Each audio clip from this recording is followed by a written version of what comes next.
ఇండియాలో ఉన్న ప్రధాన ప్రాపర్టీ ఆస్తి రకాలను ఇలా వర్గీకరించవచ్చు. నివాస రెసిడెన్షియల్ ఆస్తులు. ఇవి నివాసంగా ఉండేందుకు ఉపయోగపడతాయి. స్వతంత్ర ఇల్లు లేదా villa, independent house or villa, స్వతంత్ర భూమిపై నిర్మించిన ఇల్లు. ఎక్కువగా గ్రౌండ్ ప్లస్ 1 లేదా 2 ఫ్లోర్లుగా ఉంటుంది. అపార్ట్మెంట్లు లేదా ప్లాట్లు. బహుళ అంతస్తుల భవనాల్లో నివాస యూనిట్లు హౌసింగ్ సొసైటీలలో భాగంగా ఉంటాయి. Builder floor apartment. చిన్న బిల్డింగ్స్ ఒక్కో ఫ్లోరుకు ఒక్క అపార్ట్మెంట్ ఉండే విధంగా నిర్మించబడతాయి. Duplex, triplex houses. 2 లేదా 3 అంతస్తుల ఇల్లు, అంతర్గత మెట్లు ఉంటాయి. రో హౌసెస్, టౌన్ హౌసెస్. ఒకే తరహా డిజైన్తో నిర్మించిన ఇల్లు పక్క పక్కన ఉండి ప్రైవేట్ యాజమాన్యం కలిగి ఉంటాయి. గేటెడ్ కమ్యూనిటీలు. భద్రతా చర్యలు, సదుపాయాలు మరియు సాధారణ ప్రాంతాలు కలిగిన నివాస సముదాయాలు. వాణిజ్య లేదా కమర్షియల్ ఆస్తులు. వ్యాపార ప్రయోజనాల కోసం ఉపయోగించే ఆస్తులు.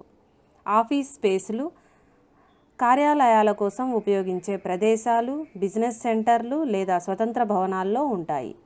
షాపులు లేదా రీటైల్ స్పేస్లు. దుకాణాలు, షోరూమ్లు లేదా షాపింగ్ మాల్స్లోని యూనిట్లు. గోడౌన్లు, వేర్హౌస్లు. నిల్వ లేదా లాజిస్టిక్స్ కార్యకలాపాల కోసం ఉపయోగించే ప్రదేశాలు. హోటల్స్ లేదా గెస్ట్ హౌస్లు. ప్రయాణికులకు తాత్కాలిక నివాసంగా ఉపయోగించే భవనాలు. పరిశ్రమలు లేదా ఇండస్ట్రియల్ ఆస్తులు. తయారీ, ఉత్పత్తి లేదా భారీ నిల్వల కోసం ఫ్యాక్టరీలు. తయారీ యంత్రాలు మరియు ఉత్పత్తి కార్యకలాపాల కోసం. ఇండస్ట్రియల్ షెడ్లు. ప్రాథమిక మౌలిక వసతులతో ఉన్న పెద్ద గదులు. లాజిస్టిక్స్ పార్కులు.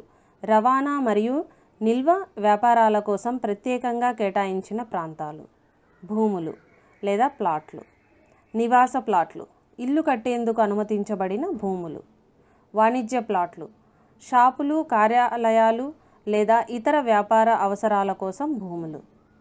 వ్యవసాయ భూములు. వ్యవసాయం లేదా అనుబంధ కార్యకలాపాల కోసం ఉపయోగించబడతాయి. ఇన్స్టిట్యూషనల్ భూములు.